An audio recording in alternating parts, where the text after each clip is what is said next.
folks. Welcome to Vector calculus. What's up, folks? Welcome back to the next lecture in vector calculus. Today we're taking a look at an amazing problem. Let's check out what it is, alright? So, find the distance between Q, 3, -1, 4, and this line. Alright, let's go ahead and get started with the problem. First and foremost, we gotta draw a picture, alright? What's the picture gonna look like? Well, we got a point and we got a line. So here's our point. Here's our point. And our point is, 3, -1, 4. And our line is somewhere in space. So let's say this is our line. That's our line. Here we have the parametric form of our line. We can also have the symmetric form if you'd like. It's 1 a.m. and I'm still recording. Alright, cool. Now we want to find the distance between the point and the line. Now, as you know, the distance is the shortest path between any two objects, right?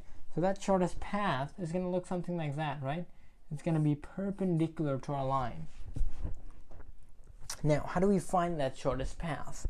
Well, just take another point on the line and connect your original point and the point on the line. Now, check it out, check it out. You've got a vector right here, right? And you've got another vector here on the line. And so you've got an angle theta, right? So you can use that angle theta to find this distance d between the point and the line. Let's call the line L. Let's call the point P. Oh wait, the point already has a name, Q.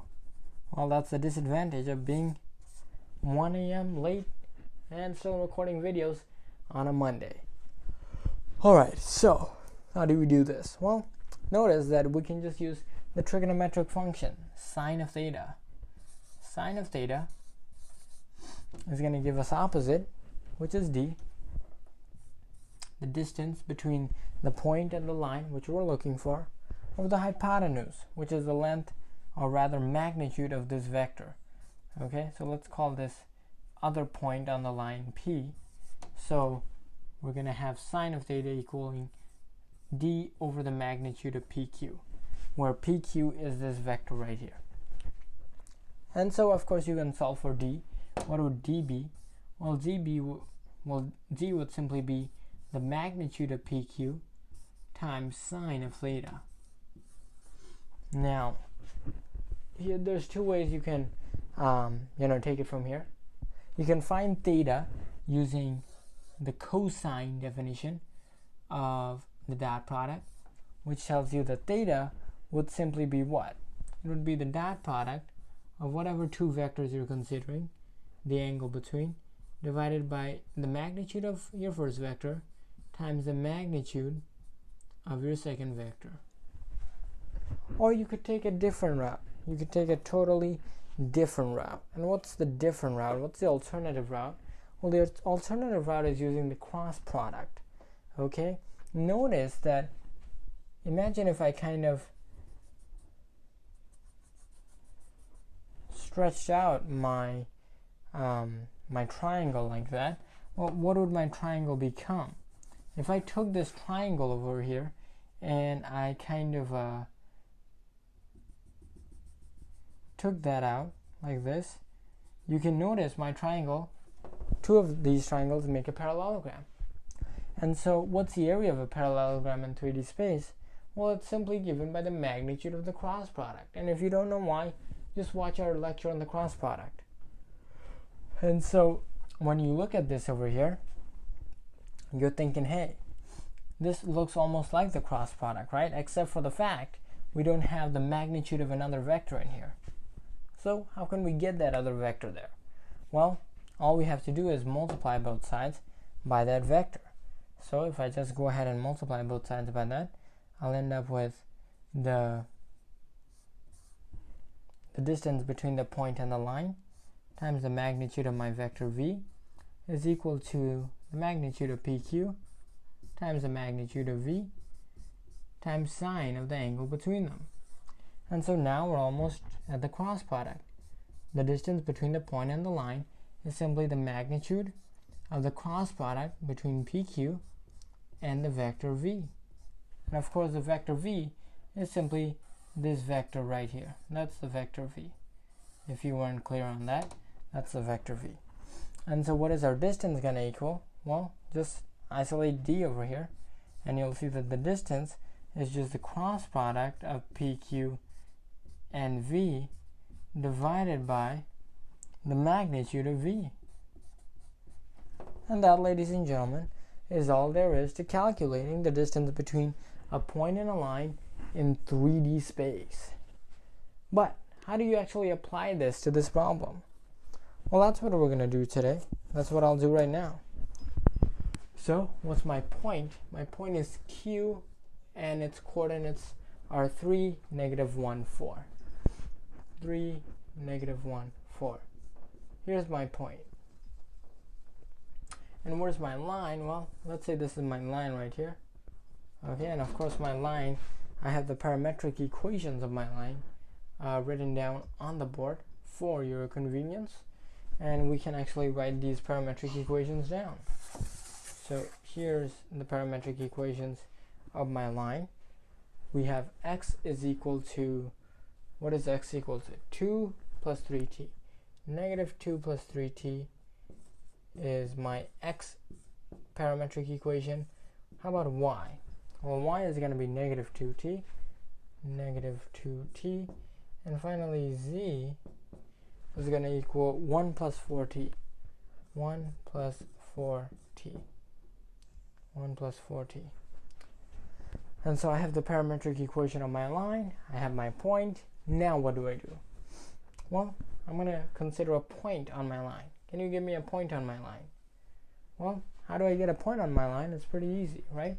I just pick a certain t value. So check it out. Let's say I pick t equals 0. Make my life easier. So then x becomes what? Well, x becomes -2 plus 3 times 0. What does y become? Well, y becomes -2 times 0. And what does z become? Z becomes 1 plus 4 times 0. Okay, well, that makes life super easy. That means my x coordinate of my point on the line is just -2. Y coordinate of my point on the line is 0. And z coordinate of the point on my line is 1. And so this point on my line is just going to be -2, 0, 1. Okay, -2, 0, 1. And so now, let's call this point P. What would this vector PQ be? What would that vector PQ be? Well, simply subtract the components. 3 minus -2 gives me 5 for my x component. -1 minus 0 gives me -1 for my y component. And 4 minus 1 gives me 3 for my z component. Okay, that's good. That's great. I've got my vector PQ. Now remember, that's not enough. I gotta project that vector PQ onto what? Well, I'm talking nonsense here, folks. I've got my vector PQ, but now I also need this angle theta. Look at that angle. Look at that angle. That's theta right there. Why do I need that angle theta? Well, it's so that I can find this distance over here. Okay?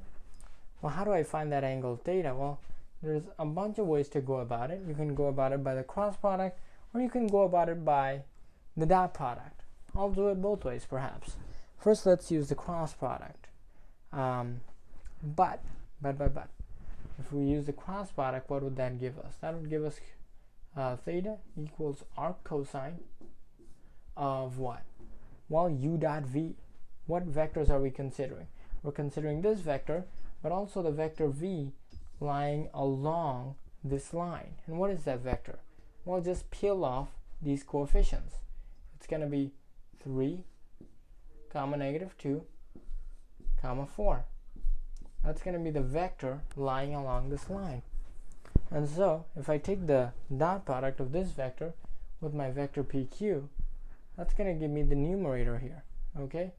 So it's going to be 3, -2. So let's Now consider the denominator. So what's my denominator here going to be? Well, it's simply going to be the magnitude of my first vector. So that's going to be 3 squared plus negative 2 squared plus 4 squared times the magnitude of my second vector. That's going to be 5 squared plus negative 1 squared plus 3 squared. And so what's that going to give us? That's going to give us theta is the arc cosine of the dot product of these two vectors. And so that's pretty easy. 3 times 5 is 15. Negative 2 times negative 1 is 2. 4 times 3 is 12. And so we're almost there, ladies and gentlemen. Almost there if we use this dot product. And so what we're going to get on the bottom is 9 plus 4 plus 16. What is that? Well, 9 plus 4 is 13. Plus 16 is going to give us root 29. Likewise, for this magnitude, we're going to have 25 plus 1 plus 9. So we're going to have 26 plus 9 giving us 35, or rather root 35. And so what is my theta value going to be? My theta value is simply going to be arc cosine of my numerator, which is going to be 29, over my denominator, which is going to be root 29 root 35. And that, ladies and gentlemen, is just our theta value. Now you just plug it in. Plug it into what? Plug it into what? Well, remember, check out the formula we just created. Remember that the distance from our point to our line is going to be the magnitude of PQ times sine of theta. So let's write that down. The distance from our point to our line is going to be the magnitude of PQ times sine of theta. Now, what's the magnitude of our vector PQ? Well, the magnitude of PQ is going to be what? Well, we have our vector PQ right here. Let's pull this down, and you can see I've written down vector PQ right here. So the magnitude is just going to be the sum of the squares of the components. So I'm going to have 5 squared plus negative 1 squared plus 3 squared. And that's going to be the magnitude of my vector PQ. How about sine of theta? Well, check it out. Theta, I just calculated. It's going to be arc cosine of whatever this is. So I'm going to write it down, arc cosine of 29 over root 29 times root 35. And that, folks, is going to be your distance from the point of the line. And of course, you can just plug the rest into your calculator. You can do some rationalizing, but the rest is just some calculator business. And that's pretty much it. That's how you find the distance from a point to a line. You could have also, by the way, done this using the cross product. But that's another story for another day. It's going to give you the same answer. Why bother? Alright, folks, that's it for this lecture on vector calculus, and we'll check you out next time. Ambition plus MKO plus scaffolding equals learning. We believe anyone can learn anything. That's why our motto is memorization is a crime. And that's why we partnered with Brilliant. Brilliant transforms math and science into hands-on activities so that you too can understand everything from first grade math to E equals MC squared. Barry Science Lab and Brilliant is your MKO, and will give you the scaffolding to expand your ZPD until you become the next Sir Isaac Newton or Albert Einstein. Visit brilliant.org/Barry Science Lab today. And the first 50 of you to use that link will get a 20% discount on the Brilliant annual subscription. Don't forget that you too can become the next Einstein. So let's fall in love with math and science.